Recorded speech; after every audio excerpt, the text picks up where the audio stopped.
बताने जा रही हूँ वो है कि हमें किसी भी परिस्थिति में, कोई भी मुश्किल से मुश्किल परिस्थिति भी क्यों ना हो, हमें परमेश्वर के लिए विश्वास योग्य होना है।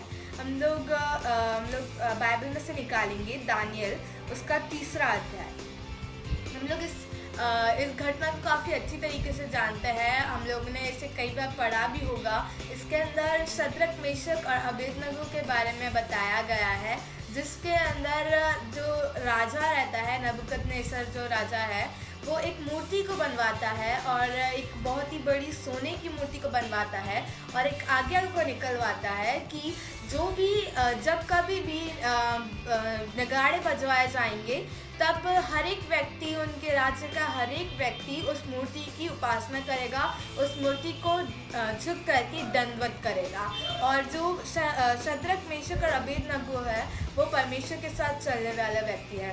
इसके पहले की बातों को जब हम देखते हैं, जब हम लोग दानियल और उसके पहले अध्याय में से पढ़ते हैं, तो उसके अंदर अब पूरे दानियल के साथियों के बारे में पूरी तरीके से बताया गया है कि जो नबूकदनेस्सर राजा था वो उन लोग को गुलाम बना करके लेके आया था। और उसके बाद में वहाँ पे हम लोग देखते हैं कि वो लोग राजा को मना कर देते हैं कि वहाँ पे कि हमको ये चिकना चुपड़ा भोजन नहीं खाना है, लेकिन हम लोग उसी भोजन को खाएंगे जब हमेशा खाते हैं, हम लोग साग पात को खाएंगे। और उन्होंने कहा था कि आप देखिएगा कि जो लोग उस चिकने भोजन को खा रहे हैं और जो हम लोग जो नॉर्मल खाने को खा रहे हैं, हम लोगों में 10 दिन के बाद में क्या डिफरेंस रहेगा। और जब ये 10 दिन के बाद में जब राजा के पास में जब चेक होने के लिए जाते हैं कि इनमें से कौन सबसे ज़्यादा स्ट्रांग है, किन के चेहरे पर चमक है और कौन सबसे ज़्यादा बुद्धिमान है, तो सभी लोगों में से जितने भी बंधुए आए थे उनमें से जो सबसे ज़्यादा, जिनके मुंह पे चमक थी, जो सबसे ज़्यादा ज्ञानवान लोग थे, वो शद्रक, मेशक और अबेदनगो पाए गए थे। तो हम लोग यहाँ पर देख सकते हैं कि जो परमेश्वर के साथ में चलने वाले लोग होते हैं, परमेश्वर हमेशा उनको ऊंचे स्थान पर रखता है। परमेश्वर ने हमें सिर बनाया है बल्कि पूंछ नहीं बनाया है। उसके बाद में जब हम लोग देखते हैं तो अभी मैंने बताया कि राजा एक बड़ी सी मूर्ति को बनवाते हैं, उनकी खुद की एक मूर्ति को बनवाते हैं, सोने की मूर्ति को, और उसके बाद में वो आगे निकलवाते हैं कि हर एक व्यक्ति को इसको दंडवत करना है। जब भी नगाड़े बजवाए जाएंगे तब हर एक को उसके सामने झुककर से दंडवत करना होगा। लेकिन शद्रक, मेशक और अबेदनगो जो थे वो परमेश्वर के साथ में चलने वाले और परमेश्वर की आज्ञाओं का पालन करने वाले व्यक्ति थे। वो किसी और मूर्ति की उपासना करने की जगह सिर्फ और सिर्फ परमेश्वर की उपासना करने वाले लोग थे। तो जब वहाँ के कुछ कसदियों ने, कुछ लोगों ने वहाँ पे देखा कि ये तीनों ये यहूदी लोग जो है वो इस मूर्ति को दंडवत नहीं कर रहे हैं, तो वचन इस प्रकार से कहता है कि वो राजा के पास में गए और उन्होंने उनके बारे में राजा से जाकर चुगली को करा कि राजा देखिए, आपने तो ऐसी ऐसी आज्ञा निकाली थी, लेकिन ये आपकी आज्ञा का पालन नहीं कर रहे और ये सिर्फ अपने परमेश्वर की आराधना कर रहे हैं और आपकी मूर्ति को दंडवत नहीं कर रहे हैं। तो उस वक्त क्या हुआ, राजा बहुत ही ज़्यादा गुस्से में आ गए और राजा ने आदेश दिया कि उन्हें यहाँ पर मेरे सामने लाया जाए। और जब शद्रक, मेशक और अबेदनगो को वहाँ पर लाया गया तब राजा ने उनसे कहा, क्या तुम ये सब कुछ जो भी करते हो, क्या तुम ये जानबूझकर करते हो? क्या तुम्हें मैं अभी भी एक मौका देता हूँ कि तुम जब वापस से नगाड़े बजवाए जाएंगे तो उसके सामने तुम लोग दंडवत करना, तो मैं तुम्हें छोड़ दूंगा। लेकिन शद्रक, मेशक और अबेदनगो जो अपने परमेश्वर के सामने स्थिर थे, अपने विश्वास में स्थिर थे, वो किसी और को दंडवत नहीं करना चाहते थे। उन्होंने राजा को सीधे सीधे पूरे कॉन्फिडेंस के साथ में कहा कि राजा, हम आपकी मूर्ति की उपासना नहीं कर सकते, आपके इस देवता की हम दंडवत नहीं कर सकते, क्योंकि हम लोग सच्चे परमेश्वर को मानने वाले लोग हैं, हम उसके पीछे चलने वाले लोग हैं। यहाँ पे हम शद्रक, मेशक और अबेदनगो के उस विश्वास को देख सकते हैं। और जब वो लोग इस प्रकार से कहते हैं तो राजा और ज़्यादा गुस्से में आ जाता है और जो आग के भट्टे में जो आग का भट्टा उन्हें बनवाया था उसको वो आदेश देता है कि उस भट्टी को 7 गुना और बढ़ा दिया जाए, और उसके बाद उन्हें बांध करके उस आग की भट्टी में उन्हें डाल दिया गया था। और फिर जब उन्हें उस आग की भट्टी में डाल दिया गया तब शद्रक, मेशक और अबेदनगो का रिस्पॉन्स ऐसा नहीं था कि नहीं नहीं प्लीज़ आप ऐसा मत करिए, हम लोग ऐसा करेंगे, या उन लोगों ने ऐसा परमेश्वर से भी शिकायत नहीं की, परमेश्वर कि हम तो आपके साथ चल रहे थे, जैसा आपने कहा हम तो वैसा कर रहे थे, आपकी आज्ञाओं को मान रहे थे, फिर क्यों हमारे सामने ये परिस्थिति आ गई, राजा तो हमें आग में डलवाने वाला है, हम तो मर जाएंगे।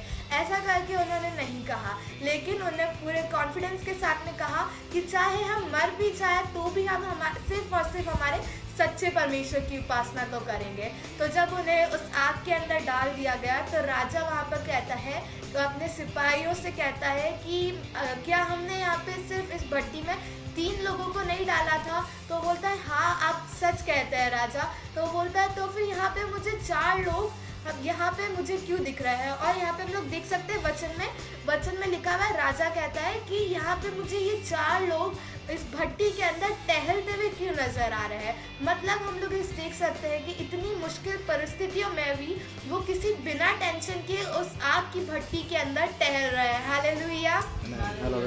हम लोग इसके अंदर देख सकते हैं, इस घटना के द्वारा हम लोग देख सकते हैं कि परमेश्वर हमसे आज इस दिन में ये बात कर रहा है कि हम लोग किसी भी परिस्थिति में क्यों ना हो, हम लोग किसी भी परीक्षा में क्यों ना हो, हम लोग को ये कॉन्फिडेंस होना चाहिए कि हम लोग परमेश्वर हमेशा हमारे साथ में है। यहाँ पे हम लोग उनको देख सकते हैं, उन तीनों को, कि उनका ये कहना था कि हमारा जो परमेश्वर है वो हमें आग की भट्टी के अंदर से भी निकाल कर लेके आने वाला परमेश्वर है। और यदि हम मर भी जाते हैं तो भी हमें कोई प्रॉब्लम नहीं है, क्योंकि हम जाएंगे किसके पास? परमेश्वर के पास में जाएंगे। चाहे हम मर जाए या चाहे हम जीवित रहें, लेकिन हर एक बातों में सिर्फ और सिर्फ परमेश्वर को महिमा मिलने वाली हो पाए। जैसे कि हम लोग यीशु मसीह के बारे में देख सकते हैं कि जब नए नियम में हम लोग लूका उसके 11वें अध्याय में पढ़ते हैं, तो लाजर की कहानी में से हमने पिछली बार सीखा था। उसके अंदर यीशु मसीह ने कहा था कि ये बीमारी जो है वो किसी नाश के लिए नहीं या मृत्यु के लिए नहीं, परंतु परमेश्वर की महिमा के लिए है। जब हमारे जीवन में कोई भी परेशानी आती है या कोई भी तकलीफ आती है तो वो हमारे लिए किसी नाश को नहीं लेके आती है। हमें किसी भी ऐसी बुरी परिस्थिति को देखकर, जब हम परमेश्वर के साथ में चल रहे होते हैं, तो किसी भी बुरी परिस्थिति को देख के हमें प्रसन्न हो जाना है कि ये जो परिस्थिति है वो काफ़ी अच्छे लाभ के लिए, परमेश्वर की महिमा के लिए और हमारे प्रमोशन के लिए है। हालेलुया। हमारे प्रमोशन के लिए वो कैसे है? जब हम किसी परीक्षा में नहीं पढ़ेंगे तब तक हम लोग नेक्स्ट स्टेप पे, हम लोग नेक्स्ट क्लास में कैसे जाएंगे? जब हम लोग किसी क्लास की जब परीक्षा को देते हैं, हम लोग एग्ज़ाम को देते हैं और अगर हम उसे पास करते हैं तभी हम नेक्स्ट क्लास में जा पाते हैं। जब तक हम परीक्षा को नहीं देंगे तब तक हम लोग नेक्स्ट क्लास में नहीं जा पाएंगे। तो जब भी हमारे सामने कोई परिस्थिति आती है या कोई तकलीफ आती है तो हमें प्रसन्न हो जाना है कि हाँ अब मैं नेक्स्ट क्लास पे जाने वाला हूँ, एक अगले लेवल पे जाने वाला हूँ, क्योंकि हमारा परमेश्वर जो है वो महान परमेश्वर है। वो नहीं चाहता कि हम जहाँ पर है वही रहे या उससे नीचे जाए, क्योंकि हमारा परमेश्वर हमेशा चाहता है कि हम उन्नति करने वाले हो पाए। हम लोग जब इस पे देखते हैं तो आगे क्या होता है, शद्रक, मेशक और अबेदनगो को जो राजा है वो एक और बड़ी पोस्ट को देता है और आगे की पोस्ट को देता है।